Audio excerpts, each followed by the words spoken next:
مولا کائنات حضرت علی بن ابی طالب علیہ السلام فرماتے ہیں صیام القلب عن الفکر فی العصام افضل من صیام البطن عن الطعام. روزے کی ہمارے یہاں بہت اہمیت ہے. واجب روزوں کی بھی، مستحب روزوں کے بڑے ثواب لکھے گئے ہیں. واجب روزوں میں کیا، مستحب روزے میں کیا کرتے ہیں ہم؟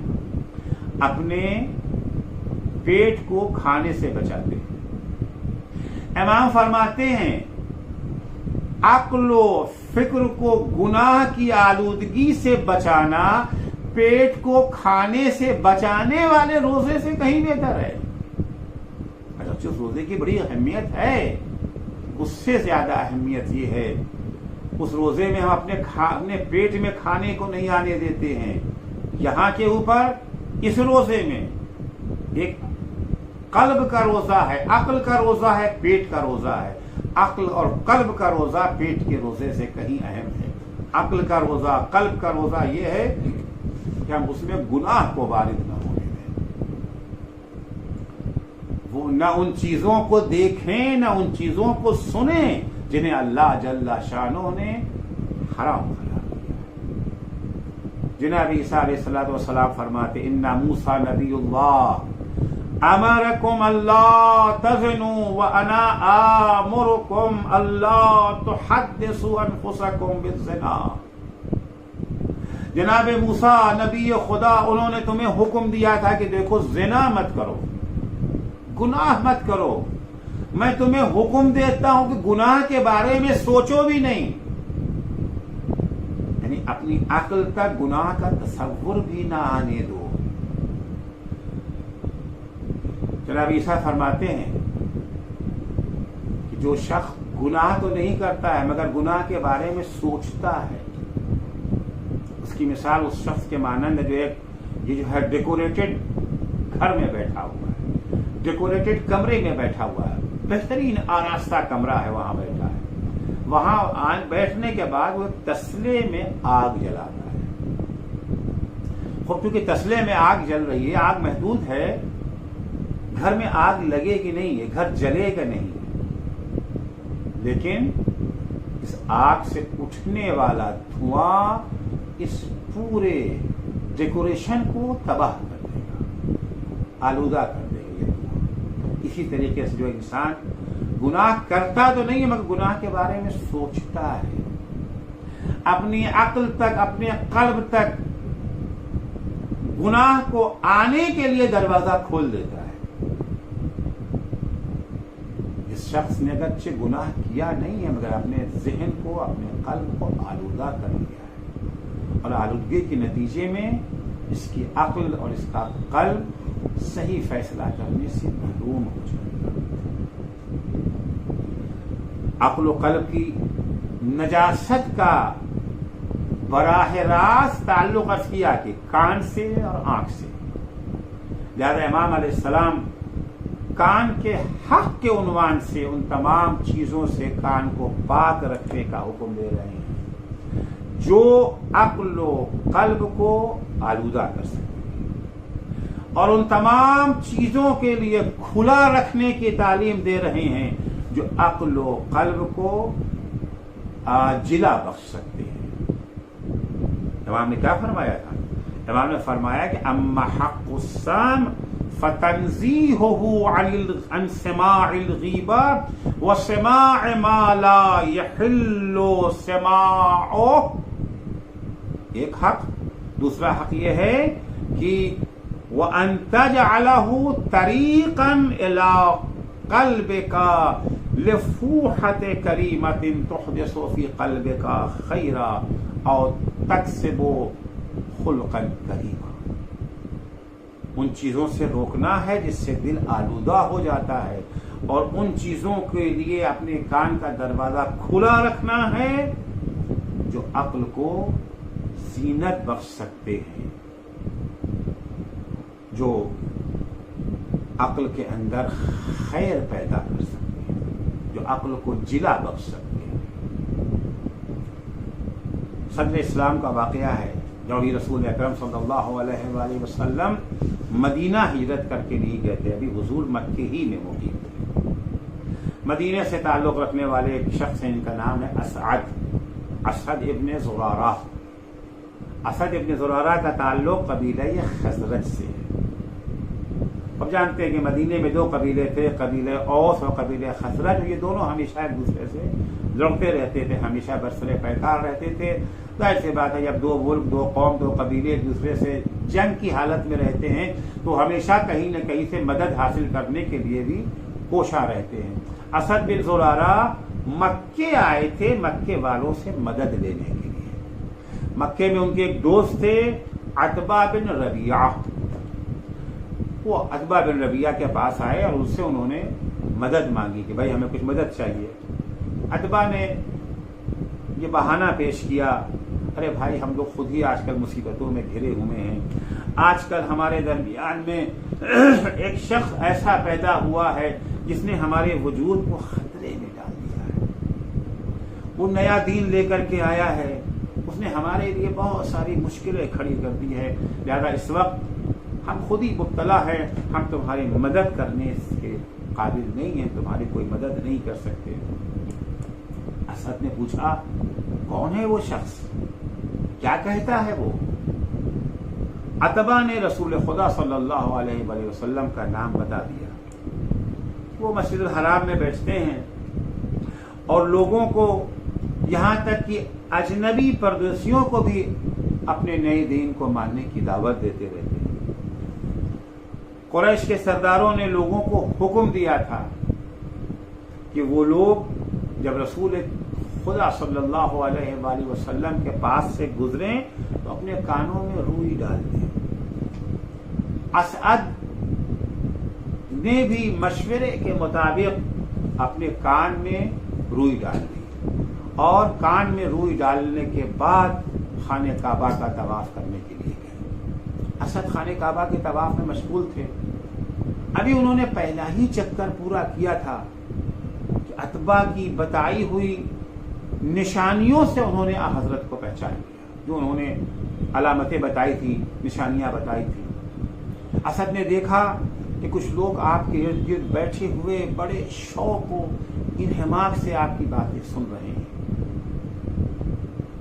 اسد نے جب طواف شروع کیا، دوسرے چکر میں طواف کرتے وقت دوسرا چکر انہوں نے شروع کیا، دوسرے چکر میں سوچ میں پڑ گئے کہ اگر مدینہ واپسی کے بعد لوگوں نے مجھ سے سوال کیا کہ مکے کی کیا خبر ہے، کوئی نئی بات، کوئی نیا واقعہ مکے میں رونما ہوا ہے، اگر لوگوں نے مجھ سے سوال کیا اور اس سے میں نے یہ کہا کہ ہاں مدینے میں ایک شخص ایسا آیا ہوا ہے جو نیا دین لے کر کے آیا ہے، اگر مدینے والوں نے مجھ سے یہ سوال کر لیا کہ وہ نبی جو نبوت کا دعوے دار ہے وہ کہتا کیا ہے، کیا کہتا ہے، کیا ہے اس کا پیغام، کیا ہے اس کی تعلیمات، تو میں کیا جواب دوں گا؟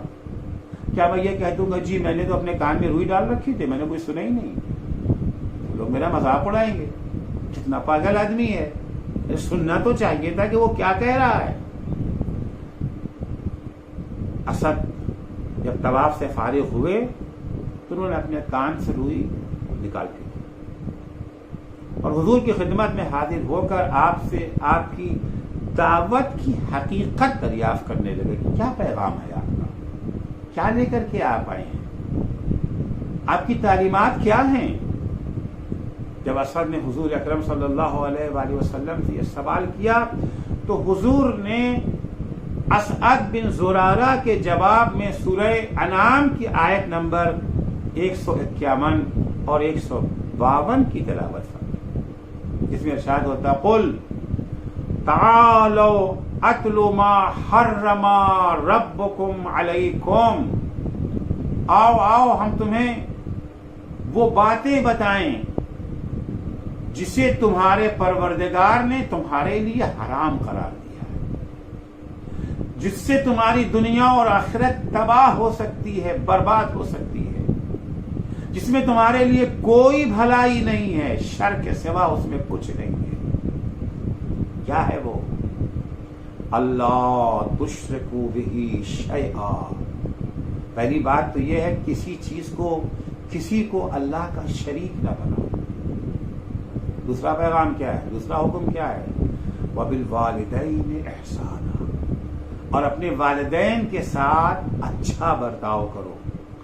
تیسرا پیغام وَلَا تَقْتُلُوا أَوْلَادَكُمْ مِنْ خَشْيَةِ املاق، بھوک کے خوف سے اپنے بچوں کو قتل مت کر دو۔ اس زمانے میں راج تھا کہ لوگ اپنے بچوں کو قتل کر دیتے تھے کہ کھانا کہاں سے کھلائیں گے ان کو۔ نحن نرزقکم وإیاہم، بھوک کے خوف سے اپنے بچوں کو قتل نہ کرو، ہم تمہیں بھی رزق دیں گے اور تمہارے بچوں کو بھی رزق دیں گے۔ ولا تقربوا الفواحش، تمہیں تو رزق مل رہا ہے نا، تم تو کھا رہے ہو۔ جو خدا تمہیں رزق دے سکتا ہے وہ تمہارے بچوں کو بھی رزق دے سکتا ہے، لہذا بھوک کو بہانہ بنا کر کے بچوں کو قتل مت کرو۔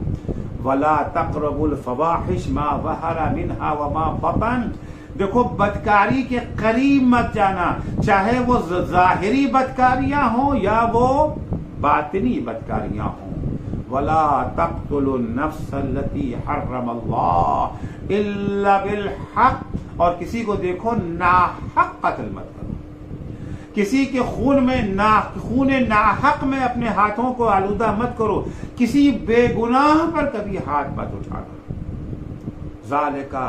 ذالکم وصاکم بہ لعلکم تعقلون، یہی تمہارے اللہ کی تمہیں نصیحت و وصیت ہے، یہی تمہارے اللہ کا، تمہارے پروردگار کا تمہارے لیے پیغام ہے، شاید تم اس کے بارے میں غور و فکر کر سکو۔ وَلَا تَقْرَبُوا مَالَ الْيَتِيمِ إِلَّا بِالَّتِي هِيَ أَحْسَنُ، دیکھو کبھی بھی یتیم کے مال کے قریب مت جانا، کبھی بھی یتیم کے مال کو میں تصرف نہ کرنا مگر یہ کہ اس مال کو بہتر بنانے کے لیے۔ کوئی یتیم کا مال بارش میں جو ہے بھیگ رہا ہے، خراب ہو جائے گا، ہاتھ نہ لگے، نہیں، یہاں پہ جائیے، اس کو اٹھا کر کے لا کر کے ایسی جگہ پہ رکھ دیجئے جہاں بارش اسے خراب نہ کر سکے۔ بہتر بنانے کے لیے تصرف کر سکتے ہیں لیکن خرد برد کرنے کے لیے اس میں تصرف کرنے کی اجازت نہیں۔ حتی یبلغ اشدہ، یہاں تک کہ وہ بالغ رشید ہو گیا، جوان ہو گیا، جب جوان ہو گیا اب اس کا مال اس کے حوالے کر دو، وہ خود جانے، اس کی مرضی جس طریقے سے چاہے استعمال کرے گا۔ وَأَوْفُوا الْكَيْلَ وَالْمِيزَانَ بِالْقِسْطِ، دیکھو جب بھی کوئی چیز تولو یا ناپو، جب بھی کوئی سودا کر رہے ہو، کوئی بزنس کر رہے ہو، تولنے والی چیز ہو اس میں ڈنڈی نہ مارو، ناپنے والی چیز اگر ہے تو اس میں ڈنڈی نہ مارو۔ لا نکلف نفسا الا وسعها، پروردگار کہتا ہے کہ ہم کسی کو اتنی ہی ذمہ داری دیتے ہیں، اتنی ڈیوٹی دیتے ہیں جتنا اس کے لیے بجا لانا ممکن ہے، ہم کسی کی طاقت سے زیادہ کوئی ذمہ داری، کوئی ڈیوٹی نہیں دیتے ہیں۔ وَإِذَا قُلْتُمْ فَعْدِلُوا، دیکھو جب بھی زبان کھولو تو عدل کی باتیں کرو، عدل کے پیمانے پر گفتگو کرو۔ وَلَوْ كَانَ ذَا قُرْبَى، اب وہ گفتگو چاہے تمہارے رشتہ داروں ہی کے بارے میں کیوں نہ ہو، عدل کی گفتگو کبھی رشتہ داروں کے حق میں جاتی ہے، کبھی رشتہ داروں کے خلاف جاتی ہے، خلاف ہو یا حق ہو، جب بھی بولو تو عدل کی گفتگو کرو۔ وَبِعَهْدِ اللَّهِ أَوْفُوا، اور جو کچھ تم نے اللہ سے عہد و پیمان کیا ہے اس عہد و پیمان کو پورا اترو، کھرے اترو اس عہد و پیمان پر۔ ذَلِكُمْ وَصَّاكُمْ بِهِ لَعَلَّكُمْ تَذَكَّرُونَ، تمہارے پروردگار نے تمہیں اسی کی نصیحت کی ہے، یہی تمہیں پیغام دیا ہے تاکہ تم عبرت حاصل کر سکو۔ یہ دونوں آیتیں سورہ انعام کی آیت نمبر 151 اور 152 جب اسعد بن زرارہ کے کانوں میں پہنچی، کان کے ذریعے یہ پیغام حق جب اسعد کے دل تک پہنچا، اسعد یہ آیتیں سنتے ہی پورے جوش اور ولولے کے ساتھ بول اٹھے، اشہد ان لا الہ الا اللہ واشہد ان محمد رسول اللہ۔ اسعد بن زرارہ میں یہ تبدیلی کیسے آئی، اس تبدیلی کا سبب کیا تھا، اور یہ اسعد کی یہی تبدیلی حضور اکرم کی مکے سے مدینہ ہجرت کا پیش خیمہ بنی اور اسلام کی نشر و اشاعت میں تیزی آ گئی۔ یہ سارا کام کان کے صحیح استعمال کا نتیجہ ہے۔ اگر اسد بن زرارہ نے اب کان کا حق ادا نہ کیا ہوتا، اپنے کان سے روئی نہ نکالی ہوتی، کان کو رسول اکرم کی ہدایات کو دل تک پہنچنے کا ذریعہ نہ بنایا ہوتا، یہ تبدیلی نہ آتی، یہ انقلاب نہ آتا۔ مولا کائنات حضرت علی ابن ابی طالب علیہ السلام فرماتے ہیں مومنوں کی پہچان یہی ہے کہ انہوں نے اپنے کان کو علم نافع کے لیے وقف کر دیا ہے۔ جو لوگ علم نافع کے لیے اپنے کان کو وقف کر دیتے ہیں، نجات انہیں کو ملتی ہے۔ کربلا میں اصحاب حسین نے اپنے کان کو وقف کر دیا تھا حسین ابن علی کی ہدایات کو سننے کے لیے۔ اس کے مد مقابل امام حسین علیہ السلام جب لشکر عمر سعد کے سامنے جاتے تھے، انہیں نصیحتیں کرتے تھے، انہیں حق کی دعوت دیتے تھے، تو سننے کو تیار نہیں ہوتے تھے، شور کرنے لگتے تھے تاکہ امام حسین کی آواز کانوں تک پہنچ نہ سکے، کان سے گزر کے دل تک پہنچ نہ سکے۔ جس طریقے سے رسول خدا کے زمانے میں لوگ کانوں میں روئی ڈال دیتے تھے، امام حسین کی بات بھی سننے کو تیار نہیں ہوتے تھے۔ امام حسین خطبہ دے رہے ہیں، تقریر کر رہے ہیں، سمجھا رہے ہیں، خدا کا پیغام ان تک پہنچانے کی کوشش کر رہے ہیں، تو کہتے تھے کہ ما نفہم ما تقولو یا ابن فاطمہ، یہ فرزند فاطمہ تم کیا کہتے ہو، ہمیں کچھ سنائی نہیں دے رہا، ہمیں کچھ سمجھ میں نہیں آ رہا۔ انسان جب اپنا کان حق پر بند کر دیتا ہے، یہ نتیجہ ہے اس رزق حرام کا، غذائے حرام کا، لقمہ حرام کا اثر ہے۔ امام نے فرمایا فی بطونکم حرام، چونکہ تمہارے پیٹ حرام سے بھرے ہوئے ہیں، اس لیے تمہاری سمجھ میں کچھ نہیں آتا ہے۔ اس وقت جناب زینب سلام اللہ علیہا نے امام حسین سے کہا تھا کہ بھیا آپ نے انہیں بتایا نہیں کہ آپ نواسے رسول ہیں، آپ دل بند علی و فاطمہ ہیں؟ امام حسین فرماتے بہن زینب فی بطونہم حرام یا ملئت بطونہم من الحرام، ان کے پیٹ حرام سے بھرے ہوئے ہیں، انہوں نے اپنے کان کا دروازہ حق سننے کے لیے بند کر رکھا ہے۔ حق نہ سننا، حق سمجھنے کے لیے تیار نہ ہونا، یہ سبب بنا کہ عمر سعد اور اس کی فوجیوں نے وہ ظلم کیا جسے انسان تصور بھی نہیں کر سکتا۔ آج اگر کسی غیر مسلم کے سامنے بھی جناب علی اصغر کی شہادت کا واقعہ بیان کر دیجیے،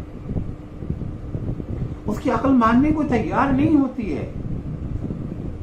کیا کوئی انسان اتنا بھی گر سکتا ہے کہ ایک 6 مہینے کا بچہ جس کے ہونٹوں پر پپڑیاں جمی ہو، جس کی زبان میں کانٹے پڑ گئے ہوں، 6 مہینے کا بچہ اپنے ہونٹوں پہ اپنی زبان کو پھیر رہا ہو اور کوئی ایک قطرہ پانی دینے کو تیار نہ ہو؟ پانی تو دور کی بات ہے، وہ تیر جس کے 3 پھل ہوا کرتے ہیں۔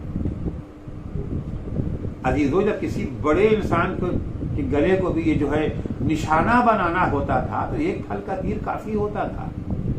3 پھل کا تیر عموماً وہاں استعمال کیا جاتا تھا جہاں کسی گھوڑے کی گردن کو نشانہ بنانا ہوتا۔